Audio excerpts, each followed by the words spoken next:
please, Mr. President, come to Los Angeles. Help us here. Our government is incompetent. They have looked the other way on this issue for a long time, for a really long time. They've known about it. They've ignored it because homeless people don't vote. They don't pay taxes.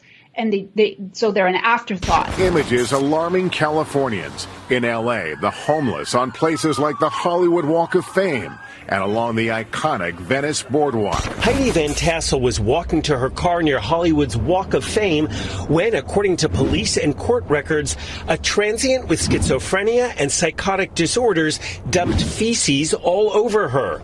A bucket of his diarrhea. It was liquid, hot liquid. I was soaked, and I couldn't see. It was coming off of my eyelashes into my eyes. Encampment after encampment. You can't see this from Balboa Boulevard, but the area is widespread near the park. It's, encampments of 20 plus, 30 plus tents, chop shops for bikes. It's a little scary just to kind of even see from the air.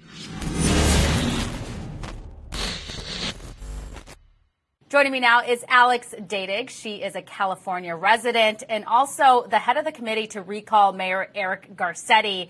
Alex, thanks again for joining me. We spoke back in August, and we were focused on the homelessness crisis in California. This is something that you have dedicated your life to right now, is putting the spotlight on what's going on in California. It seems like residents are outraged, but there isn't a ton of media coverage on the issue. But it looks like, people are talking about it right now. And I'm seeing that you're posting a lot of videos and clips on your social media to bring attention to the issue. There was some chatter about federal intervention when it came to the homelessness crisis back in August. So has anything been done since then at the city level or the government level, federal government level? Hi, Stephanie. Thank you so much for letting me be with you. I really appreciate you letting us have some voice here, because you're right. The media isn't covering this issue as much as it should be, because we're in a state of crisis in Los Angeles, and I can't put it in any more extreme terms that we are in a state of emergency. And no, we do not have any federal intervention here, because the governor said that he's going to come and assess the situation in January.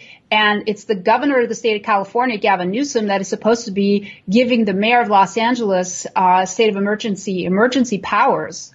So that has not happened. And, there has been a number of elected officials who have come forward who have said that this is a state of emergency and that immediate action needs to be taken, because the situation is getting worse. And we have had drop in the bucket, kind of, a little 100 people shelter here, 100 people shelter there, which is better than nothing. But I think we're not tackling this problem, and I don't think we're preventing it, because it appears to be getting worse, not better. So I was looking at an article written by the Los Angeles Times, and they said, with tens of thousands of people sleeping outside on the streets of California and L.A., there is a debate going on. And there was a new poll conducted by the Times and the L.A. Business Council Institute, and they found that the majority of voters countywide think that law enforcement should assume a larger role. So this is some 65% of respondents agreed that police should be more involved. Where do you stand on this? I totally agree, but unfortunately, law enforcement is prevented because of laws that where they can't search a tent, they're not allowed to arrest people. There's property crimes are not being enforced because there's a limit on the property crime amount. Luckily, there's going to be a ballot initiative on the 2020 ballot that amends Prop 47, which is going to help a little bit. But we have Prop 47, we have Prop 57, we have AB 109, and Prop 64 that have all opened the door and have created this recipe for disaster that we have here in the state of California. So it's really the laws have left the citizens and the government powerless. And I have spoken to some LAPD officials who have told me they just want to get people on a bus and get them off our streets, because they don't think we're going to survive this if people continue to stay on the street. That's how bad it is. Yeah, I bet. And recently in the news, I believe this month, a bucket of hot diarrhea was randomly poured on a woman by a homeless man. And this is an NBC title. The woman's been interviewed. I've seen the news clips. What's your reaction to that? Oh, that's just incredibly terrible. I mean, I can't even imagine how horrified this poor woman has to be. Her name is Heidi Van Tessel. And I was listening to the John and Ken show, and she was on there the other day, and she explained it was a coffee can full of warm, hot-ish diarrhea that, this homeless man just attacked her for.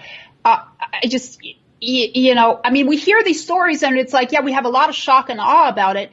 But unfortunately, that's where most people go back to work and they don't think it's their problem. And the fact of the matter is that the taxpayer is really being treated very unfairly by the local government here. We've given $1.2 billion to build housing for the homeless and transitional services. This initiative, Proposition Triple H, is a breach of the public trust. None of these units are complete. Most of them haven't even started construction. This is an absolute shame. There was also a countywide measure, Proposition H. All that money is always being frittered away and spent. These two propositions alone need to have a federal audit because no one knows where all this money is being spent. We know at least 40% of the $1.2 billion for Proposition Triple H was spent on soft costs, which is administrative costs. And we have no idea who these developers are. There's no real oversight. Everything is designed to be extremely confusing just to create this impression that, look, your government is none of your business if you live in the city of Los Angeles. And that is absolutely shameful.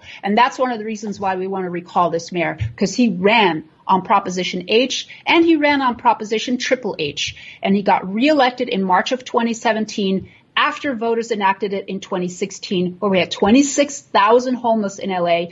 Fast forward, under this mayor's leadership as an elected official, 18 years he's been at this. Since he's been mayor, 75% increase of homelessness in Los Angeles.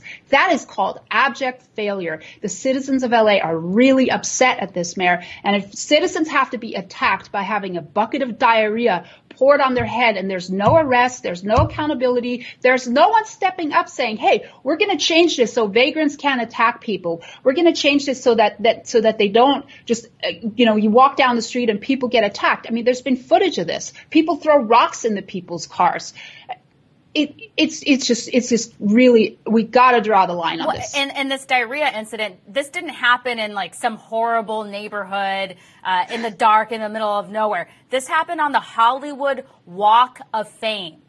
Hollywood Walk of Fame. So you're there. What type of message did this send to tourists? It is, yeah. I mean, good luck. We're supposed to be having the Olympics here in 2028, and I would seriously advise the Olympic Committee to reconsider their location because you can't be on the Walk of Fame. You can't even be at Shutters, where there was a video the other day where the view from Shutters is $750 a night. You look out your hotel room and you got homeless people defecating on the beach.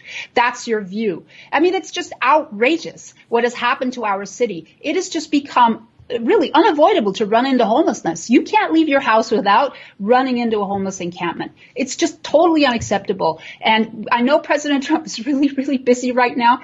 And we love to have his support here in the city of Los Angeles. And we urgently need him to step in and just under the powers of the Supremacy Clause, please, Mr. President, come to Los Angeles, help us here. Our government is incompetent. They have looked the other way on this issue for a long time, for a really long time. They've known about it. They've ignored it because homeless people don't vote. They don't pay taxes, and so they're an afterthought. And the war on poverty has become a war on the poor. And these people are suffering. Their lifespan is cut in half once they enter the streets, and they're in terrible health. So some of these people cannot be stabilized. So just to leave them on the street like that, compassion has nothing to do with this. It's totally inhumane. You've sent me some videos and some clips. I've seen the videos of the rats. I've seen some of the areas and the camps near your neighborhood. Remind me where you live? You don't have to give me your home address, what area? I live in K-Town, Pico Union, downtown LA, in this sort of a triangle. Okay. And this neighborhood has it's kind of split where it's like really well kept, where there are two schools, the beautiful schools with children. And then on the other side is the Latino quarter. And even though it's kind of it's a very sweet family oriented quarter, it does have a homeless element that makes you